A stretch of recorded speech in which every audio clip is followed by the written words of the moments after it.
TXRX radio frequency cavity filters are used in RF design as building blocks for combiners. They are a very important part of any communication site design and come in different shapes and sizes. But there are some general characteristics that apply to all cavity filters regardless of manufacturer. This section of RF Basics will cover filter concepts and theory, review basic terminology, and help RF engineers and technicians understand what is going on in their system. First, basic concepts. Signals mix when they travel through conductors, and when they mix, the outcome can be good and desired or disastrous and unwanted in a system. Filters in RF systems perform the function of keeping the signals from mixing and causing those problems. They define channels, channel separation, and isolation in a system. An index of topics included in this section is listed here and will be helpful in finding specific topics for review. Slide 3 will discuss cavity filters and cavity combiners. Slides 4 and 5 will cover cavity parts. Slide 6 reviews the RF path in cavity filters. Slide 7 goes over cavity construction. Slides 8 and 9 include information about cavity operation. Slides 10 and 11 introduce loop couplers in cavities. Slide 12 reviews filter terminology. Slides 13 through 16 cover bandpass cavity response, and slide 17 has more information about additional training and contact information. The cavity filters on the left can be used for several different solutions in different configurations. Starting with the cavity, by adding a few more, we can expand into a duplexer and on through to a combiner. Think of them as building blocks, modular, morphing into anything needed. At TXRX systems, that cavity will become a bandpass, vari-notch, or series notch filter. It is easy to build the combiners needed for both VHF and UHF systems using the same cavity shell. Through the development of TPass, TXRX built a combiner that is easily expandable, reconfigurable, serviceable, and field tunable. Cavities already in use do not need to be retuned when new ones are added, allowing greater flexibility in the field. The parts of a bandpass cavity are shown here. The cavity is made up of the shell and bottom cap. The top part of the cavity is the mounting plate for the other components, including the main probe assembly, the fine-tuning rod if used, and coupling loops. The bottom cap is not technically required but keeps insects and mice out of the cavity. Cavities from different manufacturers may have slightly different appearance and construction techniques, but they all contain the same basic components. Materials used in construction are important for proper electrical performance and long-term stability.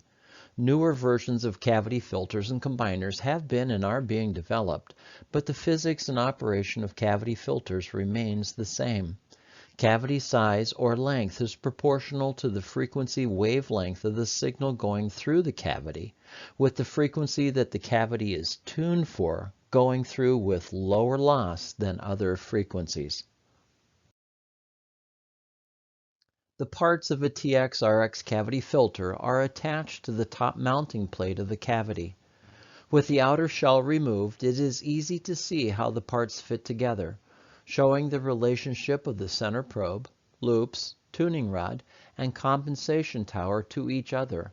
TXRX filters have both electrical and physical properties that make the filter adjustable or tunable. The bandpass loops shown act as the input or output for a cavity. A transmitter pushes the signal through the cavity, which is tuned by adjusting the center probe length. The closer the probe length matches the RF quarter wavelength of the channel, the lower the loss for the signal. Think of the loops as being transmit and receive antennas. For a bandpass cavity, either loop can transmit or receive.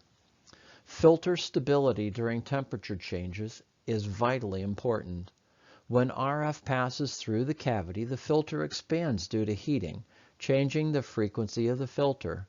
TXRX cavity filters are constructed with an extension on the top of the cavity called the temperature compensation tower, shown around the top of the tuning rod. As the cavity heats and expands, the temperature compensation structure gets longer, offsetting the internal expansion due to heating, and pulls the tuning rod up, opposite to the normal expansion, and keeps the frequency of the cavity where it should be. The RF path or electrical circuit of a cavity is shown here. The signal enters the loop on the left side of the cavity and is coupled into the cavity with both the electric and magnetic fields establishing along the walls of the cavity, on the tuning rod and plunger, and in the open space of the cavity.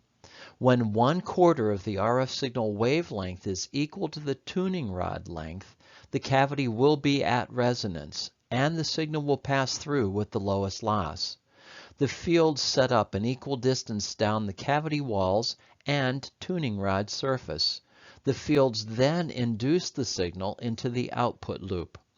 In a standard bandpass cavity, one end of the coupling loop is connected to the center pin of the input connector, and the other end of the loop is connected to ground through the mounting plate and then to the cavity shell. This completes the electrical circuit and allows RF to be coupled into and out of the cavity.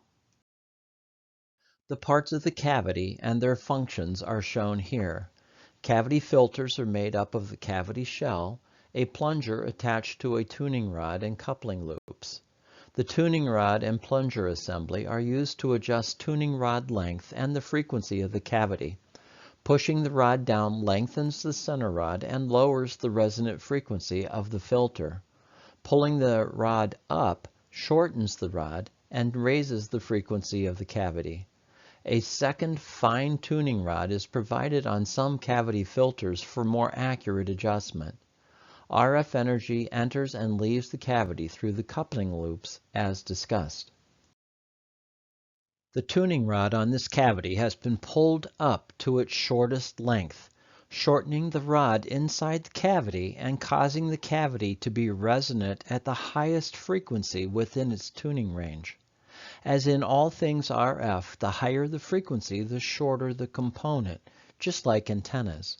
When the mechanical length matches an electrical quarter wavelength of the desired pass frequency, the cavity will pass the signal with the highest efficiency at the center frequency. Loop orientation will impact tuning as well.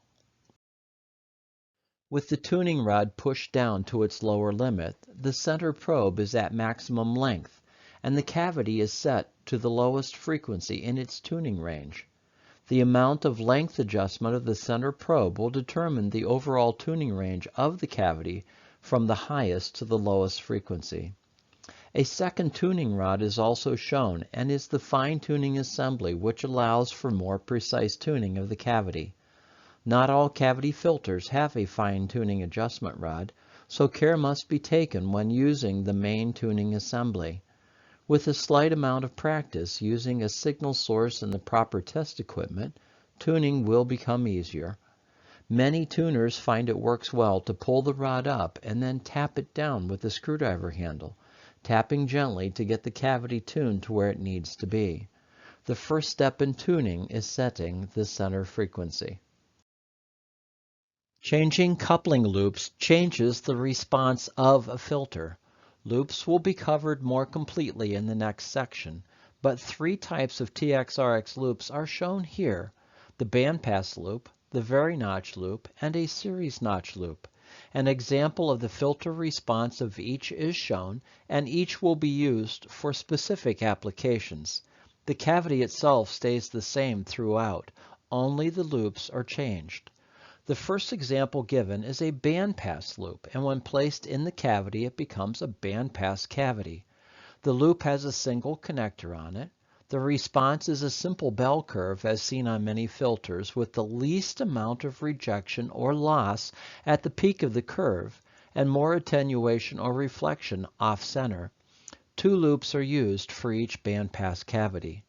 The very notch loop has two connectors and a small tuning capacitor, which allows the loop to be tuned for a passband and an adjacent notch. Having two connectors, a single loop is used for each very notch cavity, with a small cover plate placed over the unused loop opening of the cavity. The capacitor is adjusted to change the notch frequency after the tuning rod is adjusted to the desired pass frequency. The series notch loop is used to remove signals by tuning to a higher impedance at the notch frequency. The loop has two connectors and a tuning capacitor like the very notch loop and is used to adjust the passband insertion loss and shape of the response curve, while the notch frequency is set with the tuning rod and notch depth is achieved by rotating the coupling loop. A small cover plate is placed in the unused loop opening of the cavity. A basic cavity assembly and a pair of Bandpass loops are shown here. The cavity shell is drilled with 3 screw holes around the loop openings, so that once tuning is done, the loops are locked down by tightening the screws to maintain cavity performance. Also visible are the main tuning rod and compensation tower, with a set screw used to lock the tuning rod in place once tuning is complete. Care must be taken when mounting or unmounting cavities in a combiner or when shipping the unit that tuning rods do not get bumped. Once the tuning is set, protect the tuning rods and do not let it get changed through poor handling. In some filter types, once the cavity is tuned, the tuning rods are cut off to prevent future changes. Do not attempt to cut or bend tuning rods, as it will damage or destroy the cavity assemblies. We need to pause and define some terms. The red line on the graph is the response curve of the filter and defines the operation of the cavity. At the peak of the curve is the center frequency. The wider the curve is around the center frequency, the wider the passband of the cavity. The filter bandwidth is identified as the points on the curve where the signal is 3 dB below or half of what it is at the peak or center frequency. The quality factor, or Q, is a measure of how steep the sides of the curve are or how narrow the curve is at the 3 dB points. The steeper the curve, the higher the Q for the filter. The trade-off here is that the higher the Q, the higher the insertion loss of the filter. Two other terms are used in defining filters are coupling and isolation. Coupling is a measure of how well the signal is input or passed through the filter and is usually the insertion loss specification for the cavity. The cavity on the illustration shows 1 dB of insertion loss at the center frequency. Isolation is how much attenuation or rejection the filter offers for keeping other channels or frequencies out of the system and is usually defined at several points on either side of the center frequency. The orientation of the coupling loops with respect to the fields in the cavity will determine overall selectivity and insertion loss. When the loops are parallel to the center of the cavity as on the left, coupling is increased and insertion loss is decreased. This also causes the cavity to have lower selectivity, or Q. When the loops are perpendicular to the center of the cavity, as on the right, coupling is decreased, insertion loss is higher, but selectivity is maximum. The orientation of the loops determines the coupling of the cavity and the isolation from nearby signals that the cavity can offer. Tighter coupling results in a lower Q, while higher Q results in higher selectivity or isolation. Rotating the loops changes the Q or selectivity of the cavity. Loops are adjusted by the factory and should not be field-tuned without proper training and test equipment. TXRX bandpass cavities may be set up with steep filter skirts on either side of the center frequency, providing greater isolation further from that center frequency. The filter has low attenuation at the peak of the curve with bandwidth of a few hundred kilohertz. Physical size and construction of cavities will impact the Q of the filter. The larger the cavity, the lower the insertion loss, the better the isolation. The trade-off here is that larger cavities cost more and take up more space. Insertion loss will be dependent upon the filter's Q and may vary from a few tenths of a dB to several dB. At the resonant frequency of the filter, the impedance of the cavity will be 50 ohms and increase off frequency, causing the attenuation to increase. The graph shown here is from a vector network analyzer used to tune and adjust the response of a cavity filter, and shows the frequency response curve of a bandpass cavity. Minimum loss occurs at the center or resonant frequency of 127.50 MHz and is 1.6916 dB. The loss of the cavity increases as we move away from the center or resonant frequency. The display also shows the filter's return loss value in dB on the lower half of the graph. At the center frequency, the unit shows 27.403 dB of return loss, meaning that at this frequency, very little of the signal is reflected by the cavity, and nearly all is passed through the cavity. As you move away from the center frequency, the return loss increases, meaning that more of the signal is reflected. As cavity size increases, the selectivity and insertion loss improve. In some designs, in order to meet selectivity requirements and keep insertion loss down, a 10-inch cavity will be needed.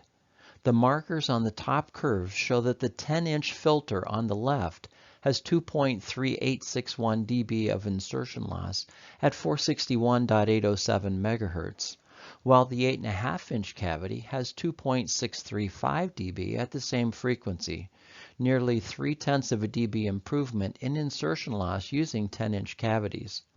Isolation at 461.911 MHz is half a dB better using the 10-inch filter rather than the 8.5-inch filter at marker 2.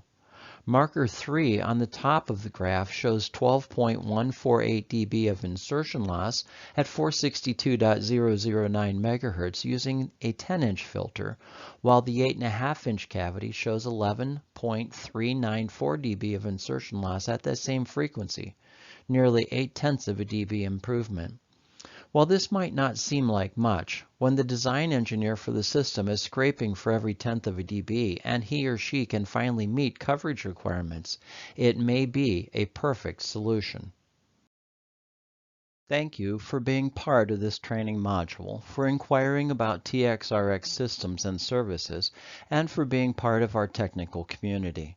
This section was intended as an introduction into what cavity filters are and how they are used in land mobile radio systems.